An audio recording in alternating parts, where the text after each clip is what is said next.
Yeah. Like I said, we try to cover lots of different bases. Some of our media distribution partners, I don't care where they come from, we'll go ahead and reach out to some of them. Lynn University out of Boca Raton, a small school, is one of them. Florida Atlantic University, without a doubt, is one of our main ones. Mm-hmm. We have Florida International University on the college side, University of South Florida. We had the University of Alabama, Birmingham, when they were down here. And we say, hey, you want to publicize? We'd be more than happy to, and they've been very good. Mm-hmm. And we can't forget the contributions made by the Miami Dolphins and Jacksonville Jaguars, just to name a few. So as time goes on, our goal here is to try to bring it to you from different ways so you can have an opportunity to talk about different sports for sure. So it's one of those things that, and you talk about some of the writers that we have here. Mm-hmm. Yeah, we have Julian Kranstover, a writer that I went to school with at Florida Atlantic University, has some good material coming out, and he's someone you can take a look to see some good content on the site in the near future. Our next guest is Rick Curti, and Rick Curti is the CEO of the Charlotte Bats. And welcome to the Sports Exchange, Rick. Glad to have you on board. Thank you, man. How are you doing? I'm doing fine, thanks. So, anyways, we'll talk about some Hall of Fame baseball and some of the inductees. It's safe to say that you don't have that many to talk about. Previously, it was Ted Simmons. But Larry Walker and Derek Jeter get in. Derek Jeter is one vote away from getting it all. I don't know what your rant is there. So why don't you basically evaluate the three that we have, Rick? And Rick, once again, we introduce you as the Chief Executive Officer of the Charlotte Bats. Before you get in the inductees, give everybody an overview of what you do out in Charlotte, what you're looking to accomplish out there. Well, I'm the founder and CEO of the Charlotte Bats, and I'm trying to start to bring Major League Baseball to Charlotte, so that's our goal. And in 2015, the Commissioner of Major League Baseball put us on a list for expansion, so that's exciting news to hear. So that's what I'm doing in Charlotte, North Carolina. Good. Okay. Well, we wish you well in your pursuits trying to do that. So, all right, Rick, we got about 10 minutes or so we're going to 10, 12 minutes, we're going to make them count. All right, partner? All righty? Absolutely. Yep. So let's talk about the two guys that got in. Well, let's talk about Ted Simmons really quickly, and then we can go on to Jeter and Walker after that. Okay. Ted Simmons, when I saw him play, he was already at the end of his career. So, he's been rumored to go in. He had a great career. So I had no issue with him. Marvin Miller is one that should have been in a long, long time ago. Mm-hmm. He's a guy that was a pioneer. He's the one that got the players union going. And because of him, you have a football union and all that. So he was a pioneer in getting a union going. And to me, he was somebody that should have been in like 10 years ago at least. So the Ted Simmons and, of course, Marvin Miller, I'm okay with those. Derek Jeter, people, I don't know who's going to complain about that unless you just don't like Derek Jeter or you don't like the Yankees. Things like that. So that's not a problem either. Larry Walker, I don't think he's a Hall of Famer. I think he was a very good player. I think he was a great player, but I don't think he's a Hall of Famer. That's just my opinion. But with the people that they've been kind of putting in lately, who are kind of like, they had great careers, they were great players, but to me, not Hall of Fame players. I get it. Some people said that he should have been in a long time ago. I don't really see him as a Hall of Famer, but that's probably not a issue I have with it. It's just I wouldn't have voted him in the Hall of Fame. Well, that leads me to ask you the question, Rick. What is your criterion when you evaluate a player's career to see whether or not they're merited or deserving or not of being inducted into Cooperstown? Because as far as I'm concerned, and a lot of the metrics suggest, Larry Walker was a Hall of Famer long before the pendulum swung in his favor.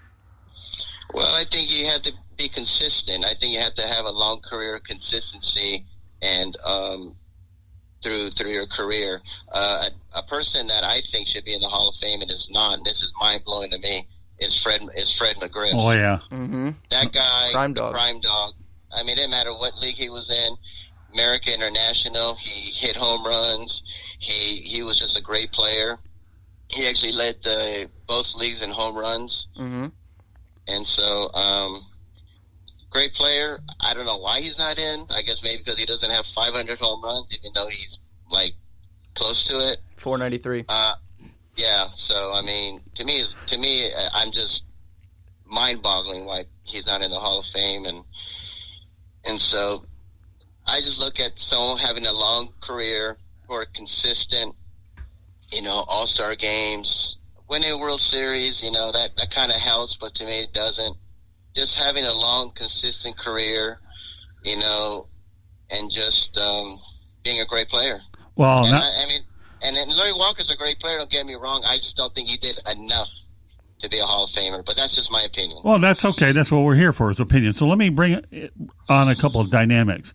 Number one, Fred McGriff's numbers are somewhat tainted because of the amount of work stoppages that they had. So there's your 7 home runs that put you at 500, number one. So my question to you is, if you feel like you're not sold on the Larry Walker, do you feel a lot of that's attributed to the fact that he played at Coors Field, a hitter's friendly ballpark in the thin air, the altitude?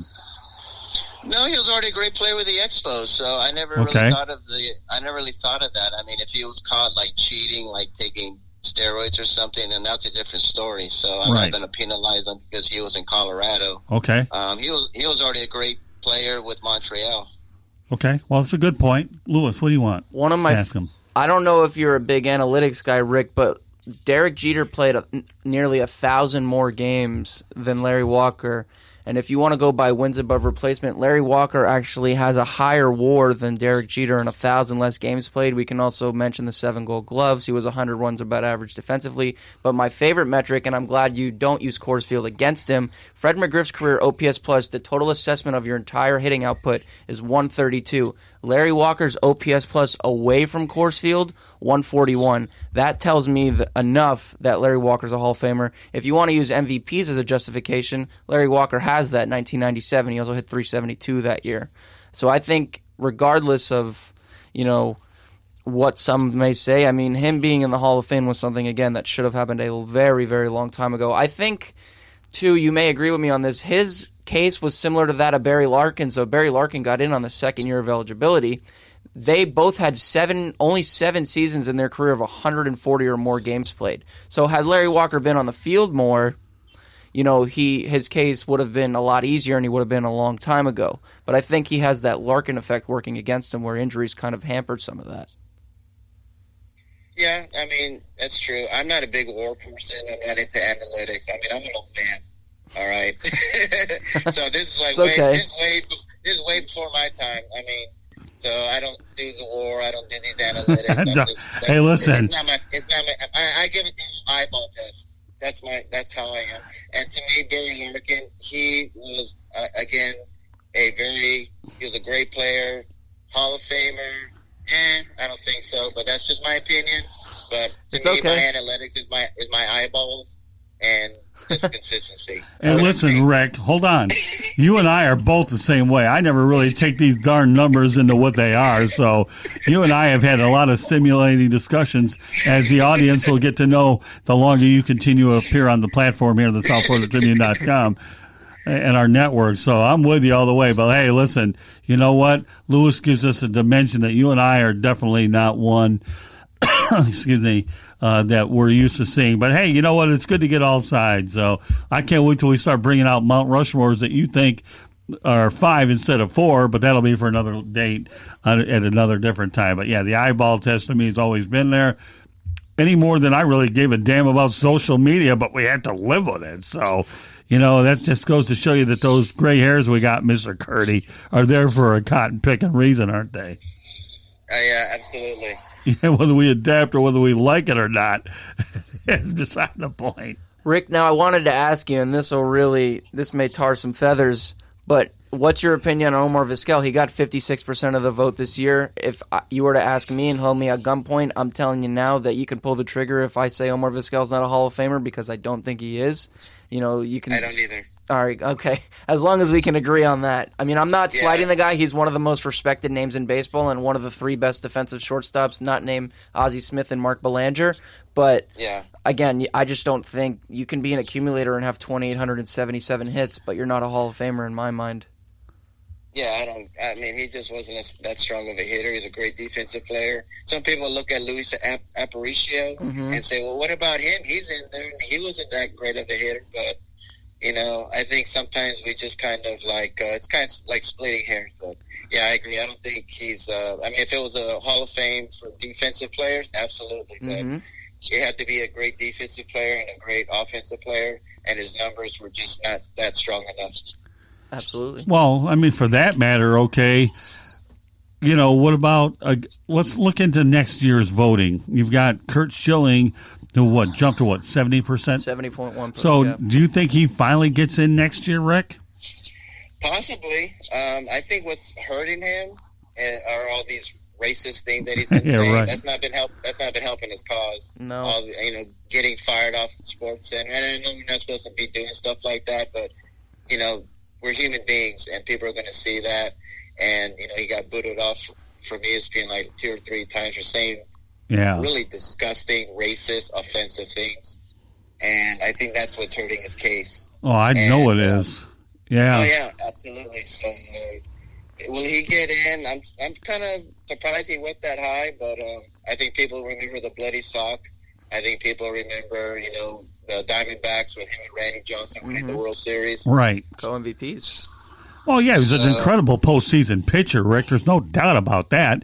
The guy took 2 franchises, one that hadn't won one in, 80-some-odd years or something like that? 86 years. 86 years, and then the other one never won one at all. And, he broke 2 droughts. Yeah. One popped their cherry, and the other one popped the cork after 86 years. So. Yeah. Call it what you want, but he was definitely one of the more clutch postseason pitchers to ever play the game. So I think that makes his case to get in, providing that they can get through all the First Amendment stuff he probably shouldn't have said.